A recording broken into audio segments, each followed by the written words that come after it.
আমাদের কাছে একটা সুস্পষ্ট গোয়েন্দা তথ্য আছে যে টার্কি থেকে মানে তুরস্ক থেকে একটা বড় ধরনের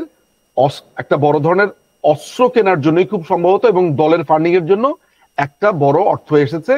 আমার কাছে আরেকটা তথ্য আছে যে চায়না আপনার এই ইউনুসকে এই আন্দোলনের সময় নানান ভাবে সহযোগিতা করেছে। ফলে চায়নার একটা ফান্ডিং আছে, টার্কির একটা ফান্ডিং আছে, এবং এই ছাত্ররা যখন আপনার দোহাতে ছিল, দুবাইতে ছিল এবং করাচিতে ছিল, তখন বাংলাদেশে একটি ইন্টারেস্টিং ঘটনা ঘটে। ঘটনাটা হচ্ছে এমন, সেটা হচ্ছে যে আপনার গণপরিষদের একজন নেতা আছে নুরুল হক নূর, মিডিয়া তার দিকে ডাইভার্ট হয়ে যায়। এটাও আপনার সিআইএ এর একটা বড় ধরনের চাল। এমন ভাবে তাকে এক্সপোজ করে দিয়েছে, মানে নূরকে এক্সপোজ করে দেওয়া হয়েছে ইন্টেনশনালি। এটা এক্সপোজ করেছে কিন্তু বিএনপির নেতারাই করেছে। তো নূরকে এক্সপোজ, ফলে আমাদের কাছে চলে আসে, স্বাভাবিকভাবে সে আমাদের প্রতিপক্ষ। আমরা এগুলো, আমি নিজেও লেখালেখি করেছি নূরকে নিয়ে তখন। তো নূরের কি ব্যাপার, নূর তখন মোসাদের একটা এজেন্ট ছিল, তার নাম হচ্ছে আপনার মেহেদী এন সাফাদি। মেহেদী এন সাফাদির সাথে সে আপনার দুবাইতেই সম্ভবত দেখা করে। আমার স্মৃতি বেশ খারাপ হয়ে যাচ্ছে আজকাল। তো দুবাইতেই দেখা করে, তখন মেহেদী এন সাফাদির সাথে তার একটা ছবি তোলা হয়েছিল, সেটা নিয়ে আমাদের মিডিয়াতে ঝড় বয়ে যাচ্ছিল। তো এই ঝড়ের আড়ালে মূলত এখন যাদেরকে আপনি দেখছেন, এই যে নাহিদ, আসিফ ভুইয়া, তারপরে হচ্ছে যে এই যে যাদেরকে আপনি এরা তখন পাকিস্তানে একটা ট্যুরে যায়। 4ই অক্টোবর 2023 সালে তারা বাংলাদেশে এসে একটি স্টুডেন্ট দল গঠন করে ছাত্র শক্তি নামে। মানে তখন নূরকে নিয়ে এত আলোচনাতে আমরা সরব ছিলাম যে আমরা মূলত এই ছাত্র শক্তি দলটাকে খুব একটা পাত্তাও দেইনি। বলে রাখা ভালো যে এই ছেলেগুলোই কিন্তু নূরের দলে একসময় ছিল।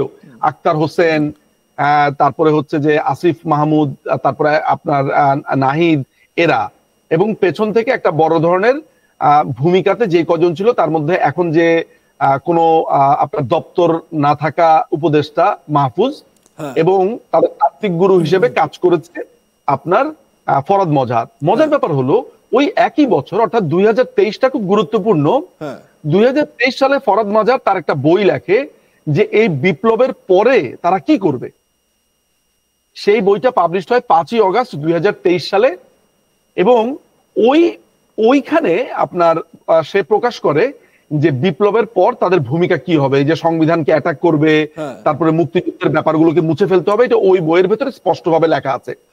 আপনাদেরকে এটাও জেনে রাখা ভালো যে 30শে মে 2023 সালে আমির খসরু মাহমুদ চৌধুরীর বাসাতে আমেরিকার যে তৎকালীন অ্যাম্বাসেডর আছে তার একটা বৈঠক হয়। এই বৈঠকের ভেতরে ওরা 3টা দাবি জানায়।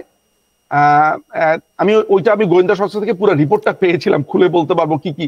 সেখানে 3টা দাবি ছিল আমার যতদূর মনে পড়ে। একটা দাবি ছিল যে এই যে আমেরিকা যে স্যাংশন দিয়েছে, যেই আওয়ামী লীগের বা কিছু আওয়ামী লীগ পন্থী কিছু নাগরিক, কিছু দলীয় সমর্থক, তারপরে বেশ কিছু আর্মি জেনারেল, তাদের বিরুদ্ধে এই স্যাংশনটা, এই যে ভিসা স্যাংশনটা, যাতে রেট্রোস্পেক্টিভলি, অর্থাৎ তখন থেকে রেস্ট্রিকশন দিয়েছে তখন থেকে বলবৎ না করে তার আগের সময় থেকে বলবৎ করা হয়েছে, এইটা বলে, যেটা পিটার হাস রিফিউজ করে দেয়।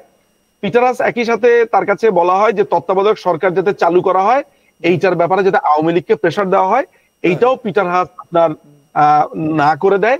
এবং আরেকটা দাবি জানায় সেটা হচ্ছে তারেক রহমানের আমেরিকাতে যাতে ভিসা যে ব্যান করা হয়েছে তাকে ঢুকতে দেওয়ার ব্যাপারে এইটা যাতে উঠিয়ে নেওয়া হয়।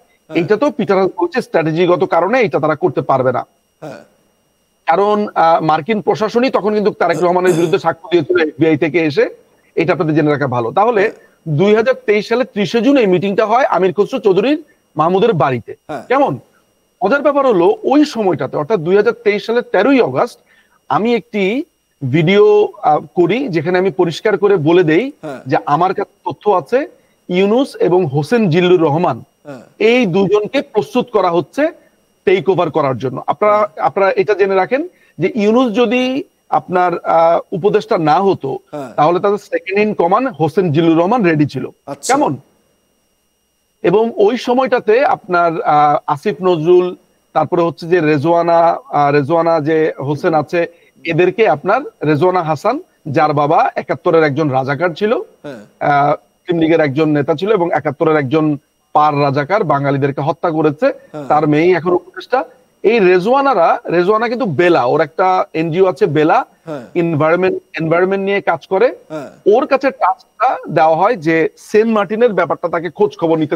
এই জায়গা থেকে এই সেন্ট মার্টিনের কথাটা আপনি যে বললেন না, এই জায়গা থেকেই উইকিলিক্সে অনেক ভিডিও লিক হচ্ছে এবং মানে থ্যাঙ্কস টু উইকিলিক্স যে আমরা অনেক কিছু জানতে পারছি, অনেক ষড়যন্ত্রের কথা জানতে পারছি। আমরা আজ তাক বাংলাতেই দেখিয়েছি যে আমেরিকার একজন প্রাক্তন আমলা সেক্রেটারি অফ স্টেট ছিলেন মাইক বেন্স, তিনি একটি পডকাস্টে বলেছেন যে বাংলাদেশের ওপর, শেখ হাসিনার ওপর আমেরিকা চাপ সৃষ্টি করেছিল সেন্ট মার্টিনে নিজেদের সামরিক ঘাঁটি তৈরি করবে বলে। শেখ হাসিনা সেটা একেবারে শোনা মাত্রই খারিজ করে দেন, কোনোভাবেই তিনি রাজি ছিলেন না নিজের দেশের মাটি আমেরিকার কাছে বিক্রি করে দিতে বা আমেরিকাকে দিতে। কিন্তু তারপর থেকেই নাকি এই প্ল্যানিংগুলো চলতে থাকে। হিলারি ক্লিন্টন, যিনি মোহাম্মদ ইউনূসের খুব ভালো বন্ধু, সেই হিলারি ক্লিন্টন নাকি শেখ হাসিনাকে তার ছেলে জয়ের বিরুদ্ধে অ্যাকশন নেওয়াকে নিয়ে ভয় দেখিয়ে তাকে চাপ দেওয়ার চেষ্টা করছিলেন। এইটা তো আছে আপনার যে সুলিভান নামে, এটা কি জ্যাক সুলিভান এবং অ্যান্টনি ব্লিংকেন, এই দুজনের ক্ষমতা ও ডোনাল্ড ট্রাম্প সম্প্রতি হ্রাস করেছিল। এখানে দুটো ব্যাপার ছিল দাদা, সেটা হলো যে তারা দুটো জিনিস চেয়েছিল। সেটা হচ্ছে যে কোয়াডে, অর্থাৎ যেখানে ভারত, জাপান, অস্ট্রেলিয়া, আমেরিকা, এই 4টি দলের সমন্বয়। আপনারা জানেন যে এশিয়া প্যাসিফিকে একটি জোট আছে যেটাকে আমরা কোয়াড বলি। এই জায়গাটাতে আসলে তখন বাংলাদেশকে যোগ দেওয়ার জন্য বলে। বাংলাদেশ তখন ভারতের কাছে একটা জিনিস ক্লিয়ার করে দেয় যে আমরা যদি এখন এই জোটটাতে যাই, চায়নাতে বাংলাদেশের প্রবল বিনিয়োগ আছে। বাংলাদেশ এইটা বোঝায় যে বাংলাদেশের মধ্য দিয়ে আসলে চায়না কখনোই এই 4টি দেশের উপরে প্রভাব বিস্তার করতে পারবে না, বাংলাদেশ আসলে এই হেজিমনিটা ক্রিয়েট করতে দিবে না। তখন ইন্ডিয়ার মধ্যস্থতাতে আমেরিকা একটু ঠান্ডা হয়, বাট তারা এইটা ভুলে যায় না এবং তারপরেও তারা নানানভাবে চেষ্টা করতে থাকে যে বাংলাদেশে যদি কোয়াডে আনা যায়। কিন্তু বাংলাদেশ সরকার, আপনারা জানেন যে আমাদের একটা নীতি মুক্তিযুদ্ধের পর থেকেই আছে যে আমরা আসলে দেশ কারোর সাথে শত্রুতা চাই না, সবার সাথে আমাদের ভালো সম্পর্ক থাকবে, সম্পর্ক বজায় রাখতে হবে। আমাদের পররাষ্ট্র নীতি আসলে, যেটা সব সরকারই আসলে মেনটেন করেছে এর স্বাধীনতার পর সব সময়। তো আলটিমেটলি যেটা হয়, কোয়াড ছাড়াও আমেরিকার একটা দাবি ছিল, তারা বলতে চাইতো যে সেন্ট মার্টিনে বেসিক্যালি তারা একটা ঘাঁটি করতে চায়। এই ছাড়া তারা আপনার এই যে গভীর সমুদ্রে এলএনজির একটা আপনার ঘাঁটি চেয়েছিল। তো ওইটা বাংলাদেশ সরকার অনেকদিন ধরে ঝুলিয়ে রেখেছিল, ওইটা নিয়ে কথাবার্তা বলেনি। ওইটার একটা দীর্ঘ রিপোর্টও আমার কাছে আছে, আসলে ওগুলো নিয়েই বসা উচিত ছিল, তাহলে বলতে পারতাম। ওই গভীর সমুদ্রে এলএনজির একটা ঘাঁটি, যেটা জো বাইডেনের কোম্পানি ওদের সাথে একটা বড় ধরনের চুক্তির কথা বারবার বলতে থাকে। তো এই ইন্টারেস্টিং ব্যাপার হচ্ছে যে ট্রাম্প প্রশাসনের কিছু এমপিরাও, ওইখানে কংগ্রেসম্যান, তারপরে যাদের উচ্চ সভার তাদের যে আপনার সদস্যরা আছে, তাদেরও সেখানে কিছু হিস্সা ছিল। পরবর্তী সময় দেখা যায় যে ডেমোক্রেট এবং রিপাবলিকান বোথ আমাদের বিরুদ্ধে বিবৃতি দিয়েছিল সেই সময়টাতে। তো আমরা এটা জানতাম যে এক্সিলারেটেড এনার্জি এরা প্রচন্ড চাপ দিচ্ছিল। মজার ব্যাপার হলো 5ই অগাস্টে যখন মাননীয় প্রধানমন্ত্রী শেখ হাসিনাকে নিরাপদ স্থানে ভারতে সরিয়ে নেওয়া হলো এই জঙ্গি হামলার ফলশ্রুতিতে, তখন সাথে সাথেই আপনার এই এক্সিলারেট এনার্জি যেটা আছে তাদের সাথে ইউনূসরা চুক্তি করে বসে। এবং আপনি জানেন যে তাদের সাথে একটা এলএনজি চুক্তি অলরেডি হয়েও গিয়েছে তাদের ড্রিল বেবি ড্রিল এই নীতির আওতায়।